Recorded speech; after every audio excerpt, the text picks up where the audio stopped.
And she said, but Ms. Warner said that they're not going to call it an evolution and art contest, just an art contest. And when I asked why, she said, because evolution is not in the curriculum. And my wife said, I said, yes, it is. It's in the high school curriculum. And Ms. Warner said, yeah, but it's not in the elementary curriculum, so it'll just be described as an art contest. Now, here's the thing. It wasn't an art contest, okay? It's a lovely monkey, but it's not an art contest. Her accomplishment had been scientific, not artistic. The drawing was a way to express her grasp of the science. And then to have her school, now savor that for a moment, her school not only disregard her achievement, but send her the message that it's something to be hidden, that it's something to be ashamed of. Now, you might be thinking, well, Georgia, right? As it happens, Georgia's science standards are amazing. They're A+ science standards. And even in evolution, they are above Oregon, New Hampshire, Connecticut, and 24 other states in the Fordham study. Georgia's standards are phenomenal, but that's on paper. Individuals in the system often do their level best to undercut even the best standards. So I met with the principal, with Lainey's permission, the perfectly named Mr. Rogers. This guy is fantastic. He was the one that was going to be interviewing her, right? So I wanted to just see, are we okay here? Do we understand that evolution absolutely has to be included in this, not only because, come on, but also because she can't even explain the contest. She can't describe what it was about without talking about evolution. That's what it's about. And I said, if a third grader won a national calculus competition, no one would say, darn it, if only that was in the elementary curriculum, we could celebrate it. And here's the thing, he immediately agreed. He didn't just grudgingly agree, he said, well, absolutely, there's no reason in the world we have to leave that out. The curriculum has nothing to do with it because it was a student-initiated project. This is one of the things. He said it wouldn't necessarily have to in any case, but this is something the student went out and did. You know, we can always celebrate the accomplishments of the students. Yes, there will be no problem with that. Principals know things. There you go. Our meeting had taken 7 minutes. It's an actual picture of Mr. Rogers. Okay, now step back a minute and let's see what happened here. We parents, good guys, right? We told the teacher about her win, and he thought it was fantastic and submitted it for inclusion in the broadcast. Good guy, right? A middle administrator tried to screw it up, bad guy. The principal immediately recognized that she had screwed it up and put it right. Good guy. That's a really good ratio. And a lot of times we take the cue from the bad guy and we go in and we just want to level the place. We just want to, and what that's going to make them do is circle the wagons. If we come in too aggressively, they will protect the school, they will cut off communication, they will start giving you these 2-sentence responses. But instead, we found allies. There are almost always allies in these things. And we brought them into the circle with us. And I'd like to say that's the end of the story. I drove Lainey to school early on the morning of the broadcast, and then I sat in the front office to watch the show on a monitor. And the principal said, I'm here with Delaney McGowan, who won first place in a national contest. This is amazing, Delaney. Tell us all about it. Perfect. Open-ended, tell us all about it. And she said, well, I won an art contest. That's fine. That's fine. I grinned and just shook my head sitting there after all that. She called it an art contest, right? That's fine. She can call it whatever she wants. And she went on to describe the contest without ever saying the word evolution. Now, she didn't know anything about the call from Ms. Warner. Oh, yeah, wait a minute. I misrepresented something. I did not check with her before I talked to the principal. I didn't tell her anything about that because I didn't want her to get the idea that there was something weird about that, right? So this is the one time that I just snuck in to make sure that everything was fine. But she didn't even mention it in the interview. And when she got home that day, I just engulfed her in a hug and I told her she was awesome and I asked what it was like to do this. 1,000 students in this, can you imagine this? You're 9 years old. 1,000 students in the school watching this broadcast, and she was phenomenal. I said, what was it like? And she said, well, there was one kind of weird thing. About 2 minutes before the interview, Ms. Warner told me that I shouldn't say the word evolution. Now, see, you got it immediately. I lapsed into a mild coma. And she said, Dad, what's wrong? And I said, no, nothing. I'm just kind of wondering why Ms. Warner would say such a silly thing. I mean, why not say evolution? That just seems weird. And she agreed. And I said, did Mr. Rogers say anything to her when she said that? Well, she said it when he stepped out into the hall.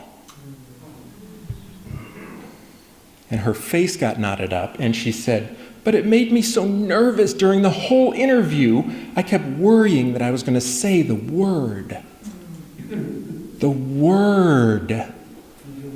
That hit me like a ton of bricks. I had gone out of my way to keep Lainey from getting a negative message about her accomplishment, about evolution, right? I'd been low-key and reasonable, and the damn thing happened anyway. My fearless thinker had heard from an educator in her school that one of the great concepts in science, the source of unlimited wonder for her, was a word she should not use, and by implication, a thought she should not think. Evolution had become the word, something vaguely dirty. Plus, think about how hard this was as an accomplishment for her. You're 9 years old. Let's say you're 9 years old and you've won the Pillsbury Bake-Off, right?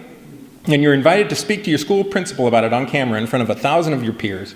You've practiced what you want to say over and over. She practiced what she wanted to say. You're nervous and excited. And then 2 minutes before you go on, an authority figure leans over and says, by the way, don't mention baking.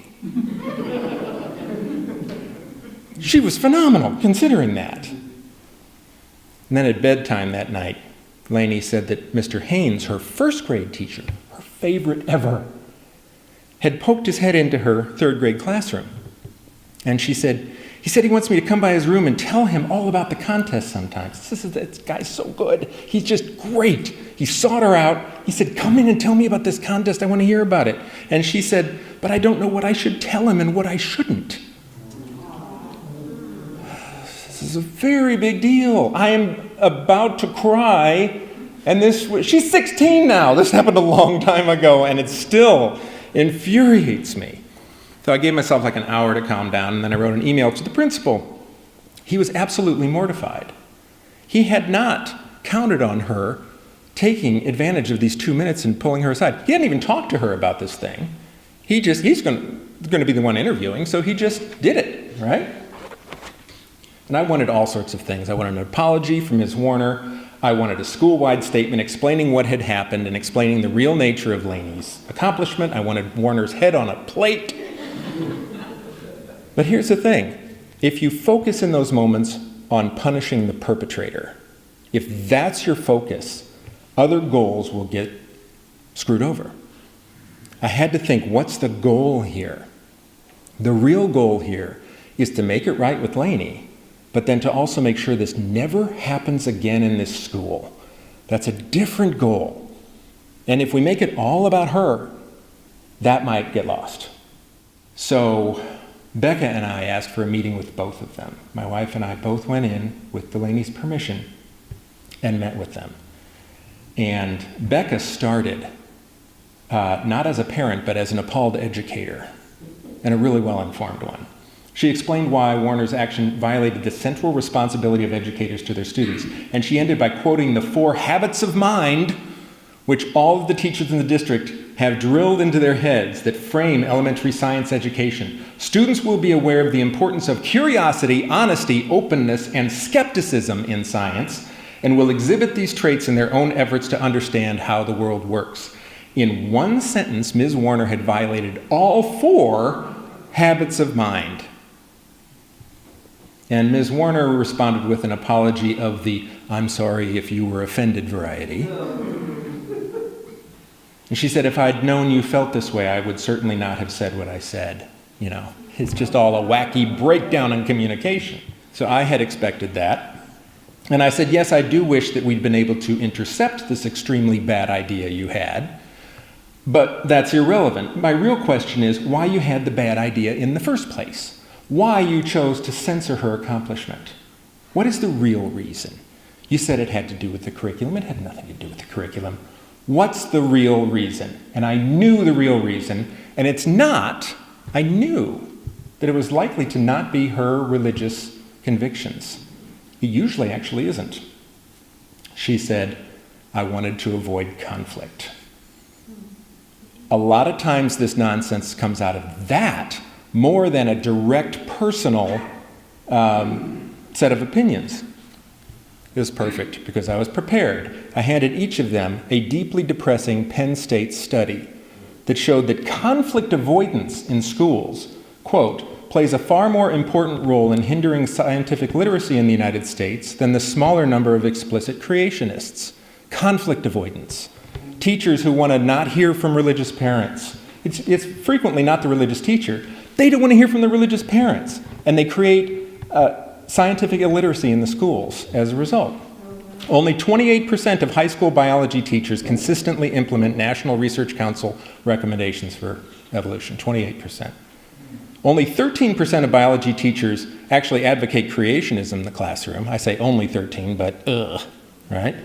But 60% of biology teachers avoid controversy by pretending that evolution applies only on the molecular level, or telling students it doesn't matter if they really believe it, only if they know it for the test, or teaching the controversy, right? Which is basically telling students that well-established concepts can be debated in the same way that we debate personal opinions. So I continued, we have these amazing state standards, but because of things like this, they aren't finding their way into the actual science education of our students. So I would like to get a larger conversation going in the district. We need to help parents and teachers and administrators get more comfortable with the great standards that we already have. So this is important. I offered a positive way forward, not just her head on a plate. And the principal was nearly out of his chair as a result. Here's something we can do. He said, yes, this is great. I would love to see this happen. And he started scribbling notes. He said, I want you to put you in touch with Sarah Smith, the director of science curriculum for the district. I know she'd love to connect with you and get this going.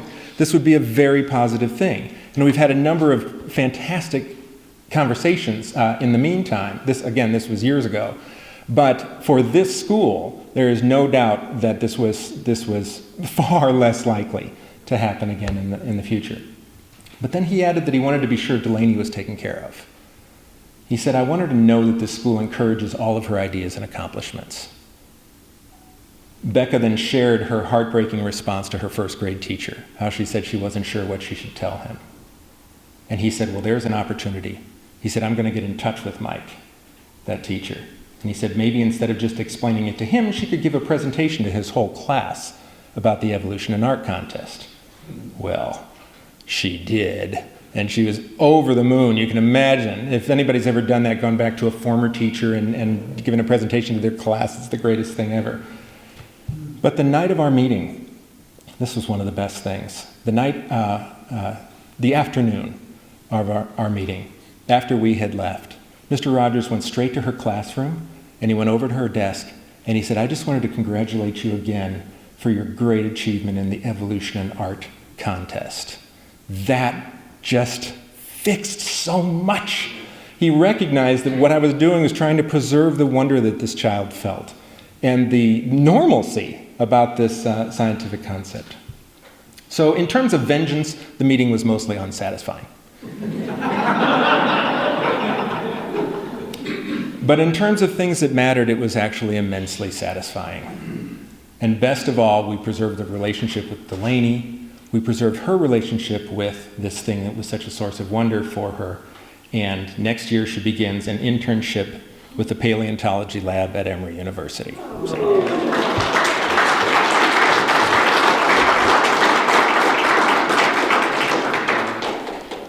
So we got into evolution and wonder and all, various things, Pledge of Allegiance and all that, but now we can open it up for questions. And I want you to feel free to ask anything at all, because I've actually given talks on all different aspects of non-religious parenting, and anything that you're interested in talking about. Very curious as to what advice you have dealing with schools on the issue of bullying. certain things. So, for instance, my oldest is transgender, and they don't stand for the Pledge of Allegiance. They wear their hair fairly shaved. Yeah. We live in a fairly rural community, and we're dealing with a lot of bullying right now. Tough kid, but still, when adults on the bus ignore it, and so what kind of action, especially when the kids don't want you involved at the school level? Yeah. Two things about that. My middle child, Lainey's older sister, who's now 20, but when she was in 5th grade, she had some extensive bullying. And I really think there are two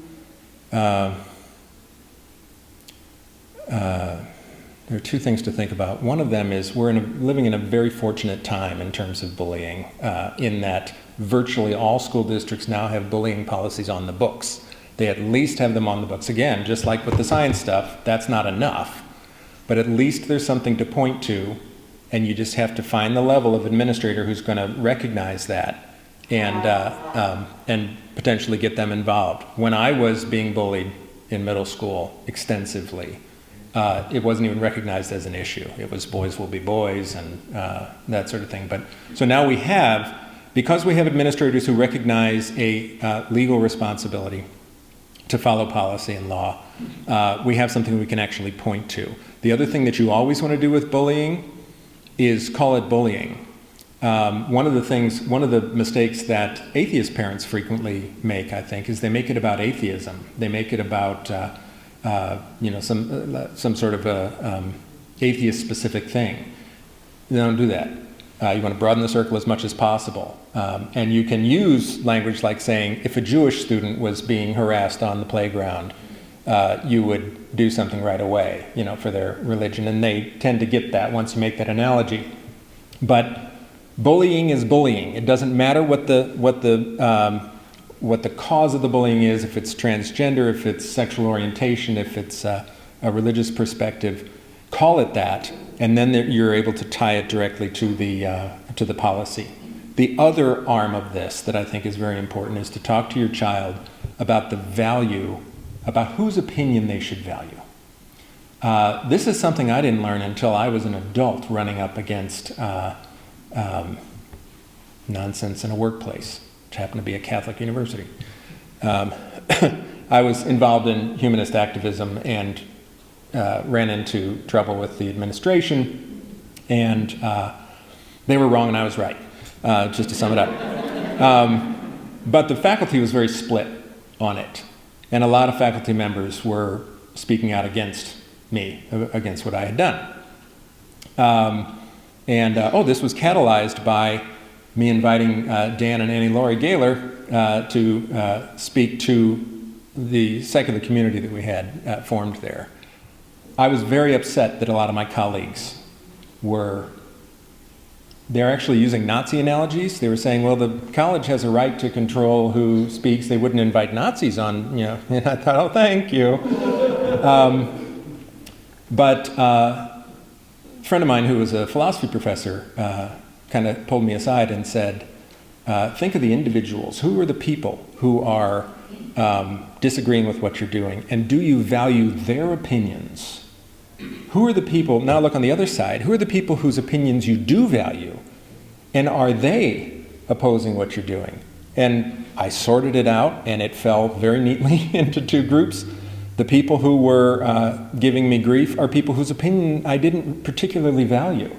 And then there were these 6 faculty members I identified. These are the people who I just thought they're good, honest, intelligent, thoughtful people. And if they thought that what I'd done was wrong, it would really bother me. And it should. Then I could re-examine what I did. But all of them were in agreement that what I'd done was fine. So I talked to my daughter in 5th grade about exactly that idea.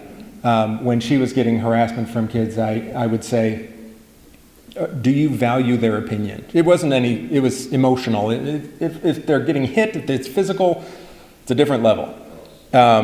But then you really want to protect them, from the physical harm. But if it's a matter of teasing or, emotional bullying, verbal abuse, that sort of thing, one of the things you can do is get your child to really identify value.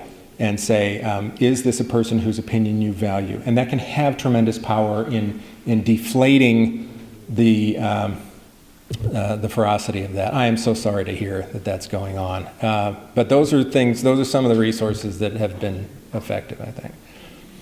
This is completely different, but do you have thoughts about how to address children's questions about death? How to counter friends and classmates who have stories about living after death, either in a pleasant or an unpleasant place? How do you address questions about that? So many. There's so much there. It's really just, it's one of the big questions. The nutshell is that you start off by empathizing. You always start off. Don't tell them that they shouldn't be worried about it. Death is a bummer. I mean, I'm not okay with it. It's a bad plan. And I mean, on the other hand, it's the only plan. I mean, it has to be, right? It's the whole circle of life thing. But you tell them that I remember right when it happened, when Delaney was 5 years old and she burst into tears and said, "I don't want to die." There was a long conversation before that. We had started by talking about Dr. Seuss. It was completely, but eventually got to the fact that she said, "Is he still writing books?" And I said, "No, he's, he died." We got, eventually, and she said, "Did he die? Okay, does everybody die?" I said, "Yeah, everything that lives eventually dies." She said, "Am I going to die?"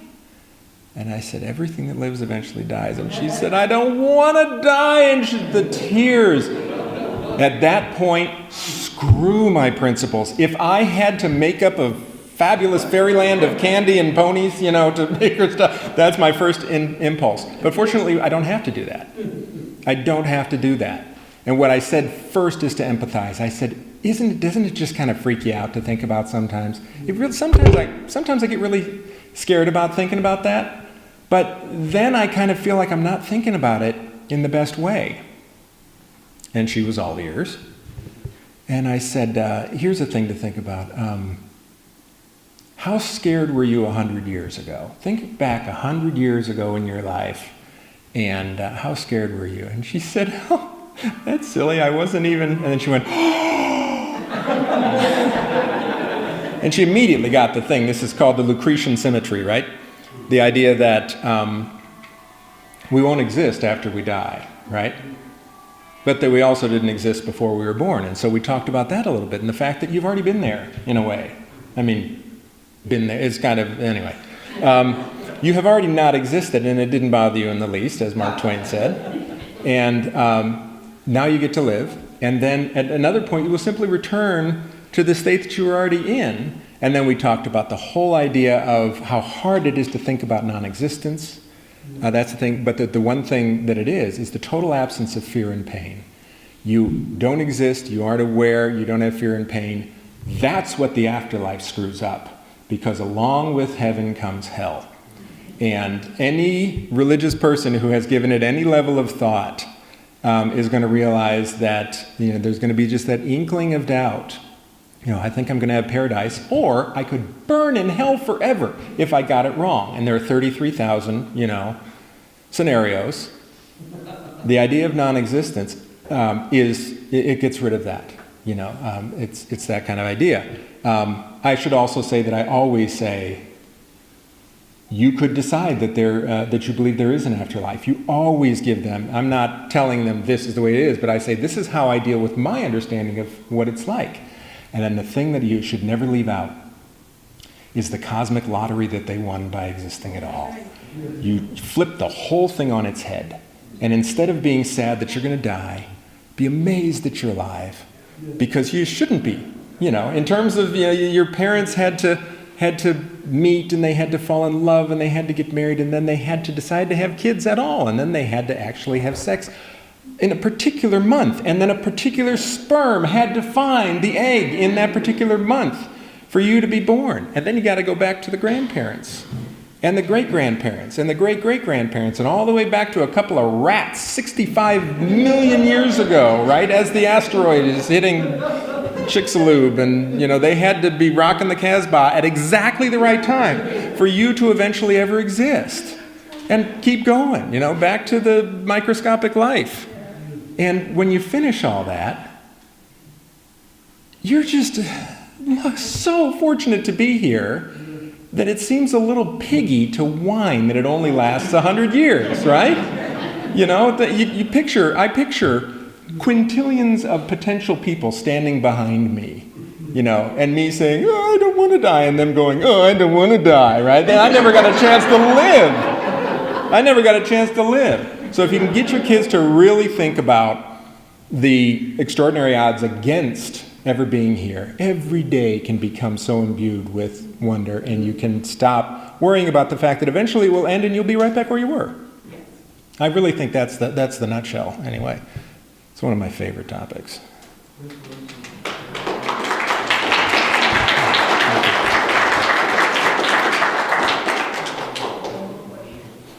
One more? Have you ever written any children's book? No, you know, well, yes, I did. I've just never tried to get it published yet. Well, maybe you should. I know. It just keeps getting bumped. I wrote a book about the peppered moth. I wrote an actual story about the peppered moth, which isn't out there. I haven't found one in which it's basically a girl growing up in England. I don't know how many of you know the story, but a girl growing up in England who she knows her great-grandmother, and her great-grandmother remembers when the peppered moth was colored differently and the changes that happened, and then it goes forward to her great-grandchild, the girl's great-grandchild, and so there's this sort of family connection, but those generations span the whole peppered moth story. So maybe at some point, but another project keeps getting in the way. Thanks for reminding me of that one. That's been sitting on my hard drive for a long time. Mine here has published. Okay. All right, thanks very much.